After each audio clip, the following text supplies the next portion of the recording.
Hello students, welcome to InGrade. Today we are discussing a topic that is BT Cotton of biotechnology. Okay, it is a first session of a series, that the NEET Bio Booster series. So let's get started. Now we are discussing about BT Cotton. Genetic modified plants have insect resistance. So some genetic modified plants have insect resistance. Like we can modify genes. We can add or subtract some kind of genes. Then we call that genetic modified plants. Okay. तो ऐसे plants के पास क्या example BT cotton. Okay, BT cotton क्या है? Bacillus sinensis को हमने उसकी jeans को उसमें डाल दिया तो वो बीटी कॉटन बन गया. अब जो भी उसको इंसेक्ट खा रहा होगा वो मर जाएगा. तो this is a genetic modified plant जो इंसेक्ट रेजिस्टेंस है, मतलब कि इंसेक्ट से रेजिस्ट करता है वो, मतलब इंसेक्ट उसको नहीं खाएगा और खाएगा तो वो मर जाएगा. ठीक है. तो BT cotton it decreases amount of insecticide use. इससे क्या हुआ, जितने भी पहले प्लांट्स होते थे ना, बहुत सारा बाहर से इंसेक्टिसाइड्स पेस्टिसाइड्स डालते थे जिससे हमारी हेल्थ को भी बहुत नुकसान पड़ता था. इसलिए हमने क्या करा कि हमने ये जेनेटिक मॉडिफाइड प्लांट्स बनाने शुरू कर दिए. जिससे क्या होता है कि ये जो अब ये नेचुरल भी है ना, जेनेटिक मॉडिफाइड है. तो अब देखते हैं. It is a GM crop of cotton formed by addition of specific BT toxic gene obtained from bacteria bacillus thuringiensis. अब क्या है, बैसिलस thuringiensis एक बैक्टीरिया है, उससे हम बीटी टॉक्सिन जीन उसके पास होता है, हम वो ले लेते हैं. ठीक है. जो इंसेक्ट रेजिस्टेंस है वो हमने ले लिया तो, और उसको हम प्लांट में इंट्रोड्यूस कर देंगे. और इंट्रोड्यूस करने के बाद कोई भी इंसेक्ट उसको खाएगा तो वो मर जाएगा. ठीक है. तो इससे क्या होता है, प्लांट्स उसके पास आते ही नहीं है और वो अपना पूरा ब्लूम करता है और अच्छे से ग्रो करता है. Okay. Now some strains of this bacteria produces proteins that kill insects. अब जो कुछ स्ट्रेन्स होते हैं ना, बैक्टीरिया के बहुत सारे स्ट्रेन्स हो सकते हैं, है ना, जैसे हम डिफाइन करते हैं, क्लासिफाई करते हैं, इन्वेंट किए होंगे.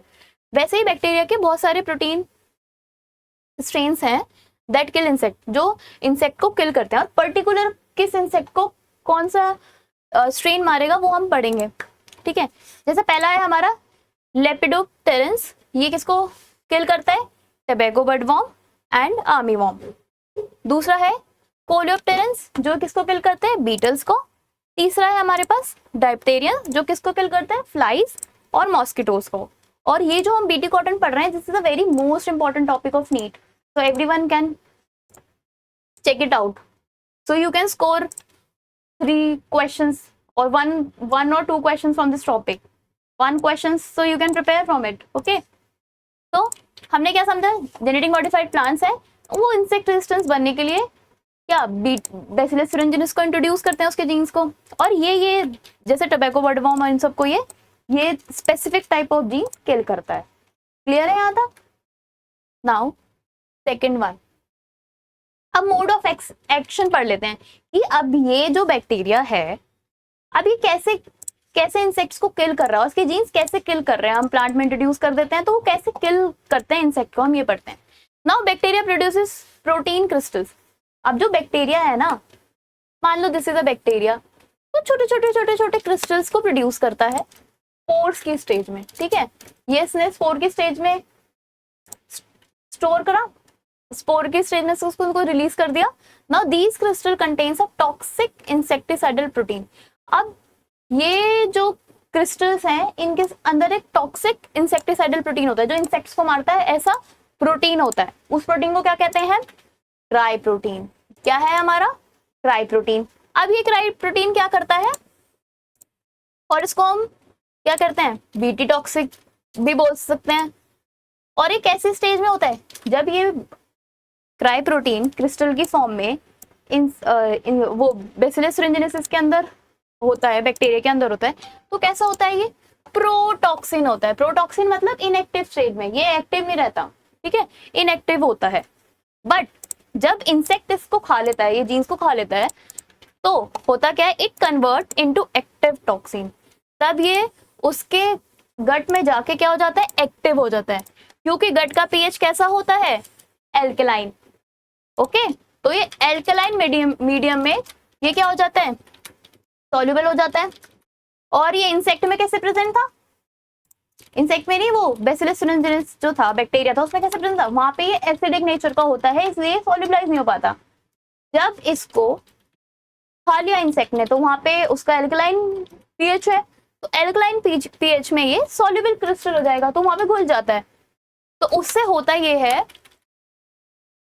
कि ये जो हमारे एक्टिव टॉक्सिन है बाइंड करता है किससे, mid gut of epithelium cell, जो उसके गले में जो एपिथेलियल सेल्स होते हैं इंसेक्ट्स के, वहां पे जाके मिड गट में क्या करेगा, वहां पे बाइंड करता है और वहां पे ऐसे उसके गट में से छोटे छोटे छोटे छोटे छोटे छोटे करके पोर्स बना देगा और वहां पे फेल होने लग जाता है और ये सेल पूरा स्वेल हो जाता है और उससे होता क्या है, डेथ हो जाती है हमारे इंसेक्ट की। क्लियर?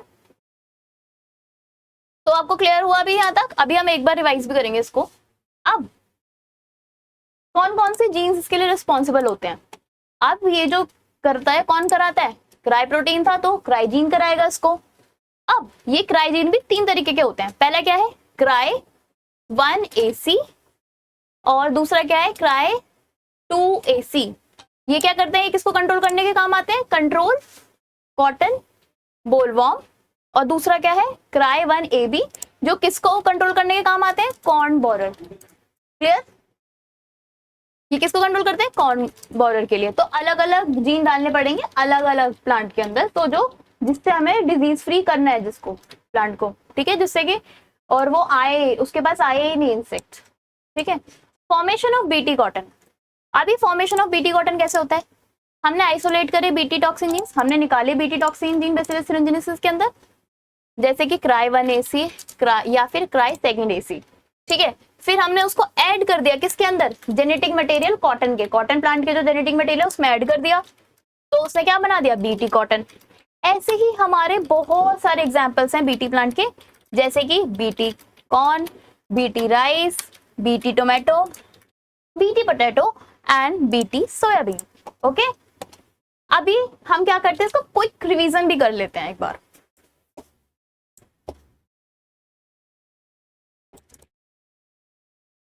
अब ये देखो क्या था, हमारे पास जेनेटिकली मॉडिफाइड प्लांट्स हैं जो इंसेक्ट से रेजिस्टेंस शो करते हैं, मतलब उनसे बचते हैं। ठीक है, इंसेक्ट उनको खाएंगे तो मर जाएंगे, तो ऐसे में क्या आता है, बीटी कॉटन।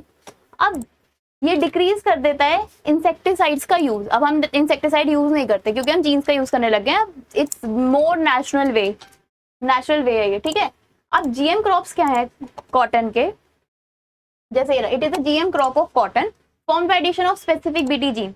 किससे बनता है, बीटी टॉक्सिन जीन होता है किसके अंदर, एक बैक्टीरिया होता है बैसिलस thuringiensis के अंदर, उससे हम स्पेसिफिक बीटी टॉक्सिन जीन लेते हैं और उसको डाल देते हैं किसके अंदर, कॉटन के प्लांट के अंदर, तो वो क्या हो गया, genetic modified cotton plant. Okay, अब ये बैसिलस thuringiensis के जो अपने टॉक्सिन जीन डाले हैं इसका फायदा क्या है, ये क्या करेगा, इंसेक्ट्स को किल कर देगा और जो हमारी उसकी ईल्ड होगी ना किसकी, कॉटन की, उसको और ज्यादा इंक्रीज कर देगा। Now some strains of this bacteria produces protein. अब ये बैक्टीरिया के पास बहुत डिफरेंट काइंड के स्ट्रेन्स होंगे और डिफरेंट स्ट्रेन्स डिफरेंट इंसेक्ट्स को मारने के लिए काम होते हैं, जैसे कि lepidopterans, tobacco bollworm, armyworm, coleopterans, beetles, dipterans, flies and mosquito. Now mode of action क्या है, ये जो बैक्टीरिया है प्रोटीन क्रिस्टल्स की फॉर्म में स्पोर स्टेजेस में, अब जब ये स्पोर स्टेजेस में कुछ क्रिस्टल्स निकालता है, वो क्रिस्टल्स कैसे होते हैं, टॉक्सिक होते हैं नेचर में, टॉक्सिक इंसेक्टिसाइडल प्रोटीन जो इंसेक्ट्स को मारते हैं। और वो कौन सा प्रोटीन है, क्राई प्रोटीन, जिसको हम बीटी टॉक्सिक भी बोलते हैं। अब कैसे होते हैं, जब बैक्टीरिया के पास होंगे तो इनएक्टिव और प्रोटॉक्सिन, मतलब ये इतना उसको वो नहीं करेंगे, मतलब कि वो खराब मतलब उसको नुकसान नहीं पहुंचाएंगे।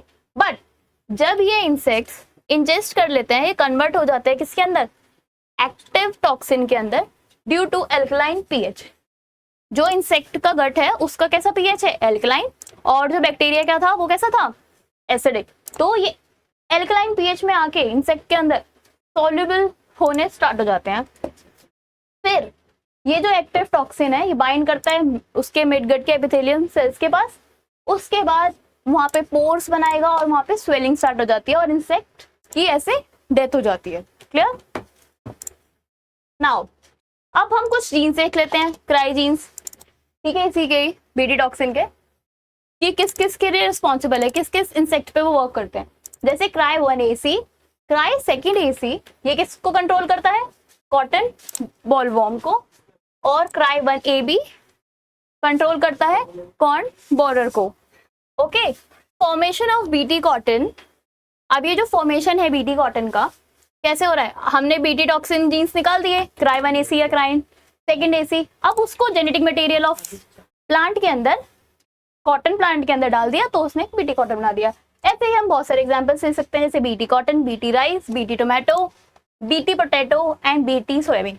तो अब ये वाला टॉपिक अच्छे से प्रिपेयर करना, because it contains 2 questions from this topic only. Okay, thank you all, like, share and subscribe to our channel in grade.